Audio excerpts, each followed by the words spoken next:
Good morning, welcome back. I'm Dr. Sharon Grossman. I am a psychologist, a coach, and a speaker, and I'm here today to talk to you about how to take up space for yourself.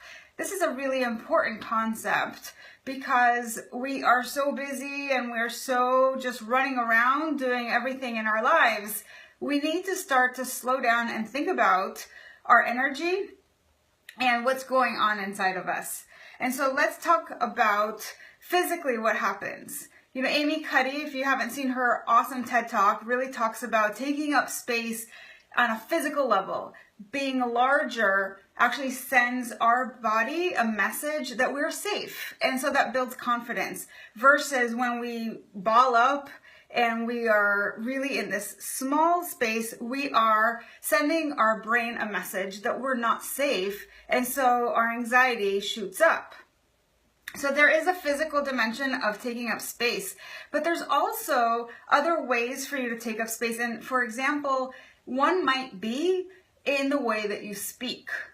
Now, I'm a speaker, and so I'm really aware about this, but I think we all need to start being more and more aware of how we speak and how much room we take up with our speech. This morning I worked with a client who really talks very, very quickly, and she doesn't stop, and there's no periods or pauses or commas, and you can't even get a word in edgewise, and you just talk in this one really long run-on sentence, right? So if you know anybody like that, or if that's something that you do, you have to become a little bit more aware of what you're doing and why you're doing it. Now, I think that sometimes we do that because we're afraid that someone's going to cut us off, that we won't have the space to finish our thoughts or our sentences, that people are going to walk away, and maybe if we just don't give them that space, then they'll stay there forever. Well, you really have to learn to build up the confidence and actually slow down and take more time in your speech. And sometimes you listen to somebody who's like a real motivational speaker. You know, if you listen to Martin Luther King give his talk, he talks very slowly. There's this impact that happens from the emphasis, not necessarily from the pace. And so paying attention to that is going to be really important to giving you the opportunity to just have more space for yourself. So we talked about physical and we talked about verbal.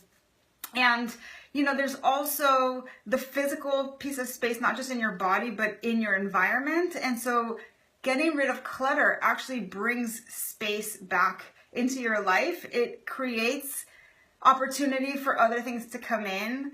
And so that's true for physical clutter. It's also true for relationship clutter.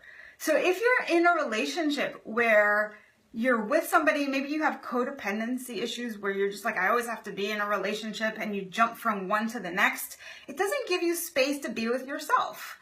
Take time to just be alone, to become your best friend, to get to know yourself, to hang out with yourself, with your thoughts, with your feelings, and be okay being just you with yourself.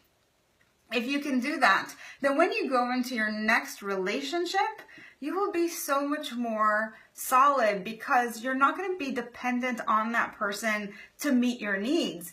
You know how to take care of your needs in that case, and you're coming in with all your needs more or less met and are able to share yourself with somebody because you want to, not because you need to. And so think about the difference that makes. So again, we're talking about taking up space. Know that you deserve to have that and give that to yourself. That is your gift to yourself.